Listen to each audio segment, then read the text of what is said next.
നിങ്ങൾക്ക് കണക്ഷൻ ഇല്ല മൗലവി. അതുകൊണ്ട് ഓർത്തോളണം. കുരങ്ങിനൊരു സ്വഭാവമുണ്ട്. വേനൽക്കാലത്ത് വീടുണ്ടാക്കൂല. അതേ സമയത്ത് പക്ഷി നനയാതെ കൂട്ടിന്റെ ഉള്ളിൽ നിൽക്കുമ്പോ കുരങ്ങന്മാര് കയറിയിട്ട് ആ കൂടെങ്ങനെ കൊണ്ട് പൊളിച്ചെറിയാൻ നിന്ന് നോക്കും.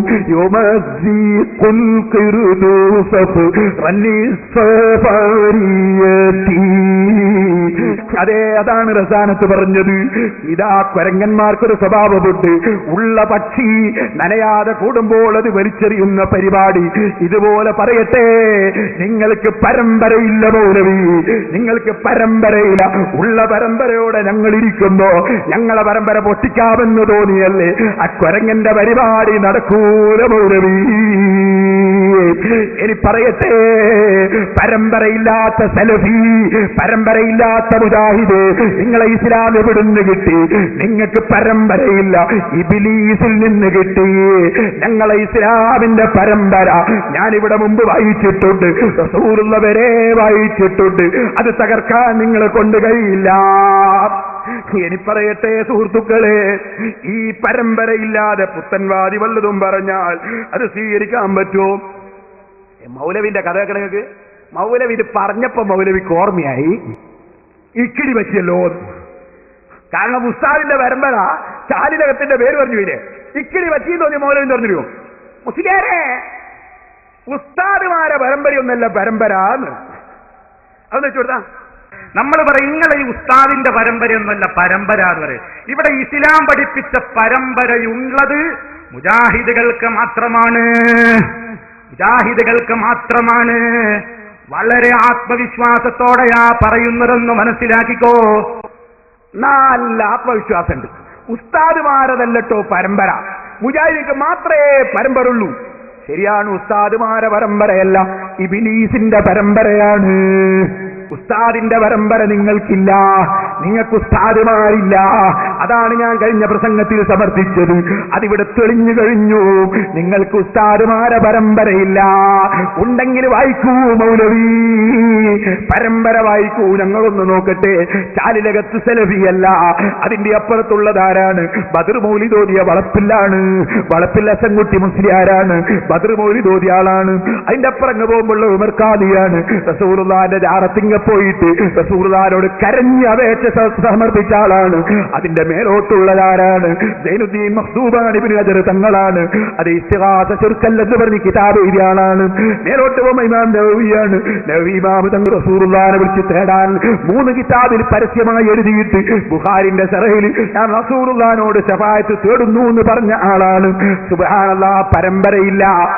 മൗലവി പറയുന്നുണ്ട് ഇയാള് പരമ്പരയിൽ ഇമാമിങ്ങളെ വായിക്കൂ എന്ന് പറഞ്ഞപ്പോ ഞാൻ വിചാരിച്ചു ഏതോ അതാ 3 നൂറ്റാണ്ടിൽ ജീവിച്ച ഷാഫി ഇമാമിനെ വായിക്കൂ എന്ന് മനസ്സിലാക്കി, മാലിക് ഇമാമിനെ വായിക്കൂ എന്ന് മനസ്സിലാക്കി. ഇത് മൗലവി പറയുന്നു. മനസ്സിലാക്കിയോ മൗലവി? മനസ്സിലാക്കിയിട്ടുണ്ടെങ്കിൽ ഞാൻ വായിച്ചിട്ടുണ്ട് മൗലവി, ഇനിയും വായിച്ചു തരാം മൗലവി. 4 മദ്ഹബിന്റെ ഇമാമിങ്ങളും ഇസ്തിഗാസ അംഗീകരിച്ചവർ തന്നെ. മുസ്ലിമീങ്ങൾക്ക് സംശയമുണ്ടോ? ഇബ്നു ഹജർ തങ്ങളുടെ അൽ ജൗഹറുൽ മുനവ്വർ കണ്ടില്ലേ? റസൂലുള്ളാഹിക്ക് പറയുന്ന സലാം റസൂലുള്ളാഹിനോട് സഹായം തേടലാണ്. ഇബ്നു ഹജർ തങ്ങൾ പറഞ്ഞില്ലേ, ഇമാം റാസി പറഞ്ഞില്ലേ, ശഫാഅത്ത് തേടലാണ്. എന്താ കാരണം? നിങ്ങൾ ശരിക്കും മനസ്സിലാക്കണം. അസ്സലാമു അലൈക അയ്യുഹൻ നബിയ്യു എന്ന് റസൂലുള്ളാഹിനോട് പറയുന്നത് എന്തിനാണ്? ഇദാ ഹുയ്യിതും ബിതഹിയ്യത്തിൻ ഫഹയ്യൂ ബിഅഹ്സന മിൻഹാ ഉറുദ്ദൂഹാ. അങ്ങോട്ട് സലാം പറഞ്ഞാൽ ഇങ്ങോട്ട് മടക്കി തരണമെന്നാണ്. അപ്പൊ റസൂലുള്ളാഹി പറയുന്നു, മാ മിൻ അഹദിൻ യുസല്ലിമു അലയ്യ ഇല്ലാ വറദ്ദല്ലാഹു റൂഹി ഫറദ്ദ അലൈഹി സലാം. മുസ്ലിമീങ്ങളെ ശരിക്കും പഠിച്ചു വെച്ചോ. സലഫിയുടെ ഒരു വിവരക്കേട് ഇവിടെ നാദാപുരത്തിന്റെ മണ്ണിൽ കുഴിച്ചു പോടുന്നത് കേട്ടോ. എപ്പോൾ വിളിച്ചാലും എവിടുന്ന് വിളിച്ചാലും റസൂലുള്ളാഹി കേൾക്കുമോ? റസൂലുള്ളാഹി പറയുകയാണ്, എന്റെ ഉമ്മത്തിൽപ്പെട്ട ഏതൊരാള് ഏത് സമയത്ത് എവിടെ വെച്ചെനിക്ക് സലാം പറഞ്ഞാലും ഞാനത് മടക്കും കേട്ടോ. അതിനെനിക്ക് അല്ലാഹുവിന്റെ ആത്മാവിനെ മടക്കി തന്നിട്ടുണ്ടാകും കേട്ടോ. ഓ സലഫി, അമേരിക്കയിൽ നിന്നൊരാൾ അസ്സലാമു അലൈക അയ്യുഹൻ നബി പറയുന്നു. ഇന്ത്യയിൽ നിന്ന് പറയുന്നു, ജർമ്മനിയിൽ നിന്ന് പറയുന്നു, ഇറാഖിൽ നിന്നും ഇറാനിൽ നിന്നും പറയുന്നു. ലോകത്തിന്റെ ഏത് മുക്കമൂലയിൽ നിന്ന് ലക്ഷക്കണക്കിന് അനുയായികൾ, കോടിക്കണക്കിന് അനുയായികൾ ഏത് സമയത്ത് അസ്സലാമു അലൈക അയ്യുഹൻ നബി പറഞ്ഞാലും മദീനയിൽ അറിയുന്നു, മദീനയിൽ നിന്ന് മടക്കുന്നു. ഇത് ഞങ്ങൾ പറഞ്ഞതാണോ, റസൂലുള്ള പറഞ്ഞതല്ലേ? ആ ഹദീസ് വൈഫാണെന്ന് പറഞ്ഞ് നിങ്ങൾക്ക് തള്ളാൻ പറ്റോ? നിങ്ങളെ ഇബ്നു ബാസ് അദ്ദേഹത്തെ ഹജ്ജിനെ സംബന്ധിച്ച് എഴുതിയ പുസ്തകത്തിൽ ആ ഹദീസ് സ്വീകാര്യോഗ്യമാണെന്ന് പറഞ്ഞിട്ടില്ലേ? ആകയാൽ ഏത് സമയത്ത് വിളിച്ചാലും റസൂലുള്ള കേൾക്കുന്നു, സലാം മടക്കുന്നു. ആ സലാം എന്താണ്? നിങ്ങൾക്ക് സമാധാനമുണ്ടാകട്ടെ എന്ന് നമ്മളോട് പറയുന്നു. അപ്പൊ റസൂലുള്ള നമുക്കൊരു ആശംസ ഏർപ്പിക്കുന്നു. ഈ ആശംസ ഏറ്റവും വലിയ ശുപാർശയാണെന്ന് ഇമാം റാസി പറയുന്നു. അപ്പൊ ഈ ശുപാർശ എന്ന സഹായം കിട്ടാനാണ് അസ്സലാമു അലൈക അയ്യുഹൻ നബിയ്യു. അതുകൊണ്ടാണ് ശിർക്കാണെന്ന് ചേകരൂര് പറഞ്ഞത്. ഓ മൗലവി, നിങ്ങൾ ഇസ്തിഹാസ ശിർക്കാണെന്നല്ലേ നിങ്ങളെ വാദം?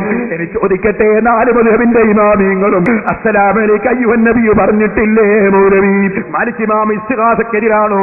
ഇസ്തിഹാസ ചെയ്യാൻ പറഞ്ഞിട്ടില്ലെന്നാണോ നിങ്ങളെ വാദം? മാലിക് ഇമാമിന്റെ ഉത്തരം ഉപരിക്ക് കിട്ടിയില്ല, ഇല്ലല്ലോ.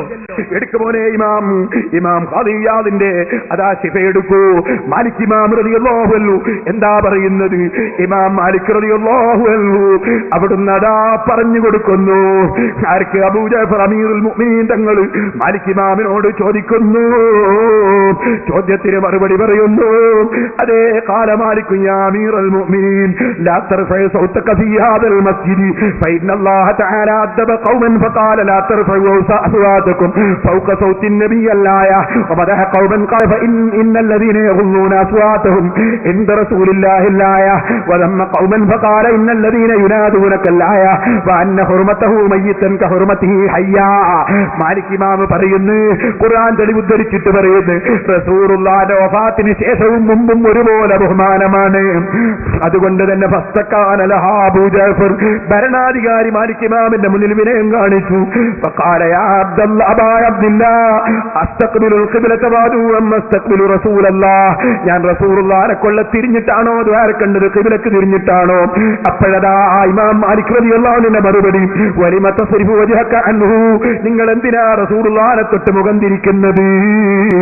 നിങ്ങൾ എന്തിനാ മുഖം തിരിക്കുന്നത്? വസീലത്തു അബീക, നിങ്ങളെയും നിങ്ങളെ ബാപ്പ ആദം നബിയുടെയും അതേ വസീലയല്ലേ അവിടുന്ന്, ആദം അലൈഹിസ്സലാം. ബലിസ്തഖ്ബിലു, നിങ്ങൾ റസൂലുള്ളാഹിനെ കൊള്ള മുന്നിട്ടോ. വസ്തശ്ഫീബിഹി, റസൂലുള്ളാഹിനോട് നിങ്ങൾ ശഫാഅത്ത് തേടിക്കോ. മാലിക് ഇമാം പറഞ്ഞത് സനദ് വേണോ മൗലവി?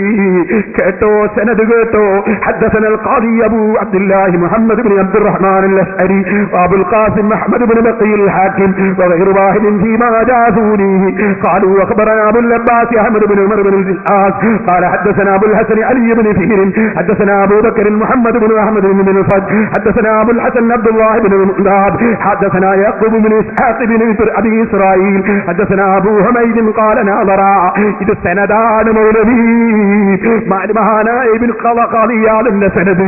ഈ സനദ് സ്വീകാര്യോഗ്യമാണെന്ന് ഇബ്നു ഹജർ അൽ ഹൈതമി, സ്വീകാര്യോഗ്യമല്ലെന്ന് ഇബ്നു തൈമിയ പറഞ്ഞത് വിവരക്കേടാണെന്ന് ഇബ്നു ഹജർ അൽ ഹൈതമി തങ്ങളതാ അൽ ജൗഹറുൽ മുനവ്വമിൽ പറയുന്നു. മൗലവി ശരിയായ സനദോടെ മാലിക് ഇമാം തന്നെ ശഫാഅത്ത് തേടാൻ പറഞ്ഞത് ഉദ്ധരിച്ചില്ലേ മൗലവി? വാ മൗലവി വാ, നമുക്കൊന്ന് മുട്ടാമല്ലോ, കിതാബ് കൊണ്ട് മുട്ടാമല്ലോ. വരൂ മൗലവി വരൂ. ഇനി സഹോദരന്മാരെ, ഞാൻ ചുരുക്കട്ടെ. ഞാൻ നിങ്ങളോട് പറയുന്നു, ഉസ്താദുമാരല്ല പോൽ, ഇവരുടെ ഉസ്താദുമാരല്ല പോൽ സനദ്. പിന്നാരാ സനദ് പറ. ഇനി നിങ്ങൾക്ക് കേൾക്കണോ? മൂപ്പര് പറയുന്നു, ഞങ്ങള് ശരിക്ക് സനദുള്ളതേ പറയൂ. ഒന്ന് ലഭിച്ചവനെ ഹബീബായ റസൂലുള്ളാഹി സ്വല്ലല്ലാഹു അലൈഹി വസല്ലമിൽ നിന്നുള്ള ഏതെങ്കിലും ഒരു ഖൗല്, ഏതെങ്കിലും ഒരു ഫിഅല്, അല്ലെങ്കിൽ അവിടുത്തെ ഒരു തഖ്രീർ, അത് നമുക്ക് കൃത്യമായി തന്നെ ലഭിക്കുന്നത് ഞാൻ നേരത്തെ പറഞ്ഞില്ലേ, കൃത്യമായ പരമ്പരയിലൂടെയാണ്. അങ്ങനെയുള്ളതേ ഞങ്ങൾ പറയാറുള്ളൂ. കൃത്യമായ പരമ്പര ഉള്ളതേ നിങ്ങൾ പറയൂലേ? എന്നാൽ ഏത്തയിടിക്കുന്നു മൗലവി. ശരിക്ക് കേട്ടോ, നിങ്ങളെന്തേ മുമ്പ് പറഞ്ഞത് റസൂലുള്ളാഹിന്റെ സലാത്തിൽ സയ്യിദിന എന്ന് പറയാൻ പറ്റൂല? സയ്യിദിന അല്ലാഹുമ്മ സ്വല്ലി അലാ സയ്യിദിന മുഹമ്മദിൻ വഅലാ ആലി സയ്യിദിന മുഹമ്മദ് എന്ന് പറയാറുണ്ട്. സയ്യിദിന എന്ന് നമ്മൾ ചേർത്ത് കൊടുക്കരുത്. കാരണം എന്താ? ചില ആളുകൾ പറയുന്നു, കണ്ടോ റസൂലുള്ള ഇവരുടെ നേതാവല്ല, മുജാഹിദിന് റസൂലുള്ളയെ സയ്യിദായി അംഗീകരിച്ചിട്ടില്ല. കേട്ടോ, ഈ മൗലവിന്റെ കൊണ്ട് പറയട്ടെ, വെച്ചുകൊടുത്ത പോലെ. സത്യത്തിൽ നിങ്ങൾ ആലോചിച്ച് നോക്ക്, നബി സല്ലല്ലാഹു അലൈഹി വസല്ലം ഒരു വഹാബിയ അല്ലല്ലോ, അല്ലേ? നബി സല്ലല്ലാഹു അലൈഹി വസല്ലം ഒരു സുന്നിയായിരുന്നു. ഞാൻ